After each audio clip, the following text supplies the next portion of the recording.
Page number 61 ઉપર કઈક 3 પ્રશ્ન પૂછ્યા છે. એક પ્રશ્નમાં કે 16, 28 અને 38 ના અવિભાજ્ય અવયવ. હવે અવયવ તો આપણે ઘણા બધા શીખ્યા કે ન શીખ્યા? પણ અવિભાજ્ય અવયવ શીખ્યા કોઈ? નથી શીખ્યા ને? પણ હમણાં તમે મને એમ કહેશો કે સાહેબ આપણે શીખ્યા છે. જો નિસરણી કેટલા ના આવડે? આપણે નવોદયની એક્ઝામ દીધી હતી ને ત્યારે નિસરણી શીખવાડી યાદ હોય તો છે યાર? નિહણી બે છોકરાને જ આવડે, એકને જ આવડે છે. અડધી આંગળી ઊંચી થઈ નીચે થઈ ગઈ.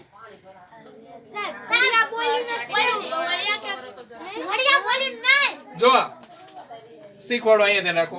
પેલા 16 જે આપ્યા છે 16 ના અવયવો. આજે 16 ના અવયવો છે. સૌથી પહેલા શું કરવાનું? 16 ને જોઈ લેવાના. એકી છે કે બેકી? 16 એકી છે કે બેકી? બેકી છે. 16 ને પેલા 2 વડે ભાગો. 2 8 થાય કે ના થાય? વચ્ચે શરૂઆત છે એટલે ટૂંકમાં નો આવડે એટલે ભલે થોડુંક લાંબુ થાય. કેટલા વડે ભાગ્યા? 2 વડે. ભાગાકાર જે છે એ આપણને નિશેષ મળવો જોઈએ, શેષ નો વધવી જોઈએ. સમજાય છે? જવાબ કેટલો મળ્યો? એ 8 ને 16 ની નીચે મૂકી દો એટલે અહીંયા 2, અહીંયા 8, 16. જો 2 8 16.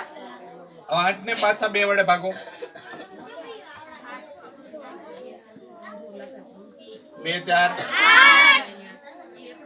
નિશેષ ભાગાકાર થાય એટલે લખવાનું. આ 2 અહીંયા 4. પછી જો ડાયરેક્ટ આવડે તોય કરી દેવાનું. 2 2 4 થાય કે નો થાય? પણ આવડે તો જ તે, નો આવડે તો આપણે શું કરવાનું?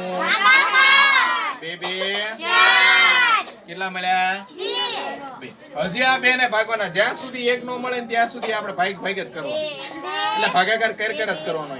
2 1 મળ્યો 1 2 એટલે હવે જો તમને પૂછું કે 16 ના અવિભાજ્ય અવયવ સાહેબ મળ્યા જ નહીં, કેવા હોય? જો 16 ના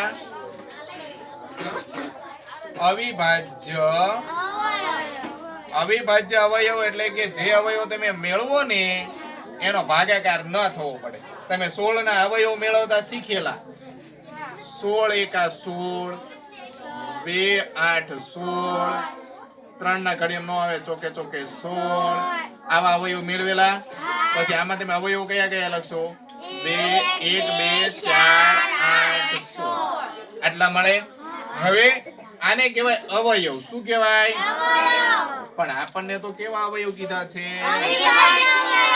અવિભાજ્ય અવયવ એટલે કે જે અવયવ મળે ને એનો ભાગાકાર ન થવો જોઈએ. અહીંયા જો તમે આ 2 ને 1 ને 2 ને બાદ કરો, એ 2 નહીં લેવાના. એ સિવાય બધા તમે અવયવ મેળવી શકો પાછા. જો આ 4 ના અવયવ તો ફરી વખત તમને મળશે. 4 ના અવયવ કયા કયા? 1 4 4, 2 2 4 એ તો મળી ગયા. તો પાછા 4 ના અવયવ મળ્યા. છો અહીંયા તો આપણે એવી સંખ્યા લેવાની કે અવયવ નો મળવા જોઈએ, પછી એના અવયવ નો મળવા પડે. અહીંયા તમે 8 ના અવયવ મેળવી શકશો, 16 ના પાછા મેળવી શકશો. સમજાય છે? એટલે આને કહેવાય અવયવ. પણ આપણને કેવા અવયવ કીધા? અવિભાજ્ય અવયવ કે ને એટલે 12 ની જે સંખ્યા છે ને એને લેવાની. 2 ગુણ્યા 2 ગુણ્યા 2 ગુણ્યા 2 વચ્ચે મૂકી દેવાની ગુણાકારની નિશાની. આ થઈ ગયા 16 ના અવિભાજ્ય અવયવ. કયો જ જોઈએ. હવે આવડે કે નો આવડે? સમજાય કે નો સમજાય? આ અવિભાજ્ય અવયવ છે. તમને કે અવયવ મેળવો તો આવી રીતે મેળવવાનો. એમ કે અવિભાજ્ય અવયવ મેળવો તો આવી રીતે મેળવવાના. આ 2 નો ભાગાકાર કોઈ દી થાય? 2 સિવાય અવિભાજ્ય સંખ્યા યાદ કરો. અવિભાજ્ય સંખ્યામાં પહેલી જ સંખ્યા હતી કઈ? 1 નહીં 2. 1 તો વિશિષ્ટ સંખ્યા છે. અવિભાજ્ય સંખ્યા 25 માં પહેલી સંખ્યા કોણ હતું? હતા કે નહીં? શરૂઆતનું કોષ્ટક આપણે યાદ કરો. ટૂંકા પ્રશ્નમાં પ્રશ્ન નંબર 11 યાદ કરો, પ્રશ્ન નંબર 25 યાદ કરો એટલે યાદ આવી જશે. ટૂંકા પ્રશ્નોમાં 25મો પ્રશ્ન એવો છે. 25મો હતો કેમ કે 25મા પ્રશ્ન મેં આખું કોષ્ટક લખાવેલું છે. અને કદાચ નો આવડે તો આપણા વિડીયોમાં છે, જોઈ લેજો ઘરે જઈને. કાલે જ એ વિડીયો આવ્યો છે. ત્યાર પછી છે આપણી પાસે 28 ના અવયવ. કેવા અવયવ? પણ કેવા અવયવ? મેં ખાલી અહીં અવયવ લખ્યા ઉપર, પણ લેવાના છે આપણે અવિભાજ્ય અવયવ નીચે. બરાબર, અહીં આપણે અવિભાજ્ય લખીએ એટલે તમને ચિંતા ના રહે. અવિભાજ્ય અવયવ અહીંયા લખી દઈએ. અવિભાજ્ય અથવા તો આને કહેવાય અવયવ વૃક્ષ. શું કહેવાય? એ થોડુંક અલગ આવે, એમાં વૃક્ષ બનાવવું પડે, પણ આ એને આપણે નિસરણી બનાવી આપણી ભાષામાં, ગામડાની ગુજરાતી ભાષામાં. બરાબર, હવે 28 ને મૂકી દો અહીંયા. 28 બેકી સંખ્યા છે. પેલા એને 2 વડે ભાગો.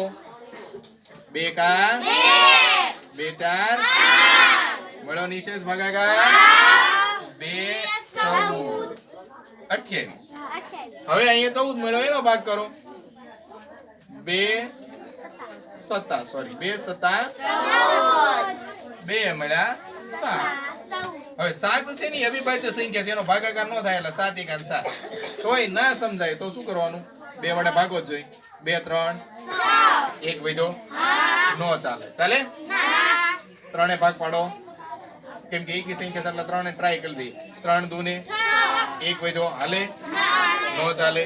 તો પછી 5 તો હાલે નહીં. ચાવી યાદ કરી લો એટલે લગભગ યાદ થઈ જશે કે 5 નો હાલે, 6 નો હાલે. ડાયરેક્ટ ક્યાં ચલાવવું પડે? 7 ભાગ કરો. 7 કા મળ્યો કે ના મળ્યો? થઈ ગયો. અહીં 1 આવી જવું પડે છેલ્લે, સમજાય છે? આ 1 મળી ગયો. હવે 28 ના અવયવ, 28 ના અવિભાજ્ય અવયવ. 2 ગુણ્યા 2 ગુણ્યા 2 ગુણ્યા 2 ગુણ્યા 7. સમજાય? આવડે? હવે લઈ લઈએ ત્રીજી સંખ્યા. કઈ છે ત્રીજી સંખ્યા? 38 ના અવિભાજ્ય અવયવ. 38 નિસરણી કરો. 2 ભાગ પાડવાનો. 2 કા 2 9 19. કેવી સંખ્યા છે? 19 અવિભાજ્ય સંખ્યા છે. કેવી સંખ્યા છે? 19 કા 38 ના અવિભાજ્ય અવયવ. 2 ગુણ્યા 19.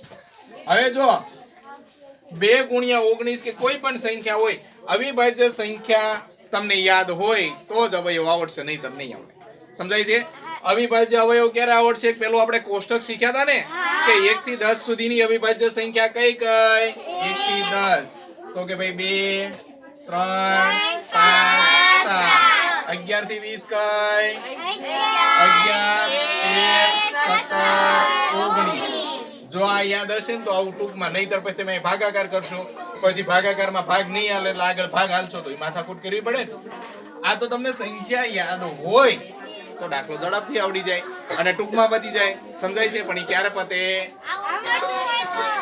આ યાદ હોય ત્યારે. આવડતું હોય એ તો ઠીક જ છે, પણ આ જે સંખ્યા છે એ તમને યાદ હોય ને તો એવું બને, નહીતર બને. સમજાય? આવડશે? અવિભાજ્ય અવયવ કેવી રીતે મેળવવા? બોયઝ ને બધાને આવડશે?